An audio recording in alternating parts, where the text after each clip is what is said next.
The main ingredient in this recipe is baby bok choy. The baby bok choy, like all the other choys behind me, and that name really refers to a category of vegetables that refers to Chinese cabbage.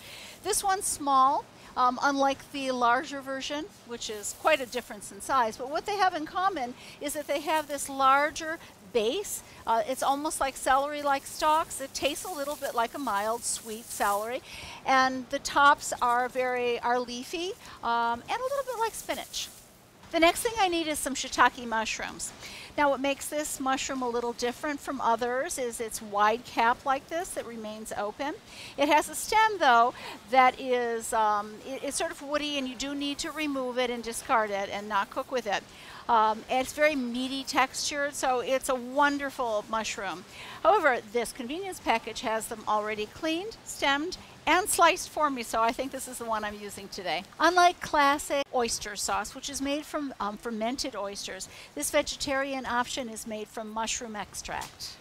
As with any stir fry that you do, the most important thing is what you do in advance before anything touches the heat.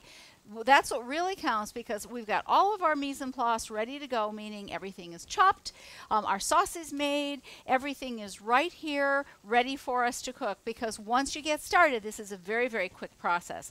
Now the first step that we're going to be doing in this recipe is to blanch the veggies. In this case, it's baby bok choy.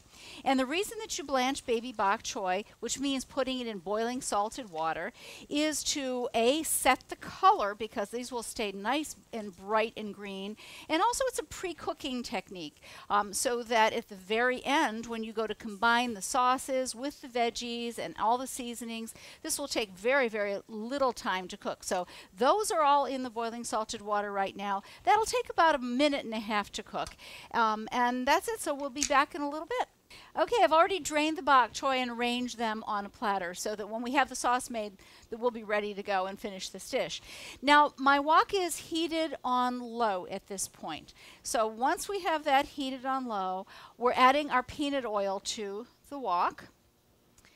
And set that aside for a second.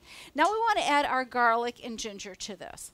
The garlic and ginger, once it goes in, will start to sizzle and start to brown rather quickly. We don't want this to cook for too long, because before we add the mushrooms, but we want the garlic and ginger to start to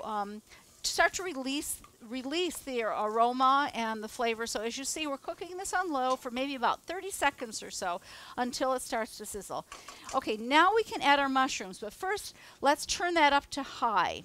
And you don't want the garlic and ginger to be cooking on high, but you do want the mushrooms to cook on high, because the mushrooms will release water as they cook. And instead of having them be boiling or simmering in their own water, you want to evaporate that water as they cook until they're tender, and do that on high heat. Probably this will take you 2 or 3 minutes to cook completely. Watch it carefully, because you don't want the garlic and ginger to burn. If it starts browning a little bit, just add a couple of teaspoons of water to that to stop that browning from happening. But we'll be back in about 2 to 3 minutes to see how this looks. Okay, the mushrooms are tender. The garlic and ginger is not burnt, just lightly golden maybe. That's it. So we're done with that. Now we're going to finish this with the sauce. So we're adding our oyster sauce to the pan, and this is a little bit on the thicker side. So we're going to add a bit of water, about 1/4 cup, just to thin that out a little bit, and then give that a stir so that we create a nice sauce at the base of all this. Let that cook up for about 30 seconds, a minute, until you have the right thickness that you want. I think we're just about there. You don't want it to thicken too much. You can turn off the heat if you want there. And now we just finish the dish by bringing this right over to our bok choy and pouring it right on top while it's still sizzling and hot. So there we go. We're ready to serve. You can cut up all the veggies yourself, or let us do the work for you.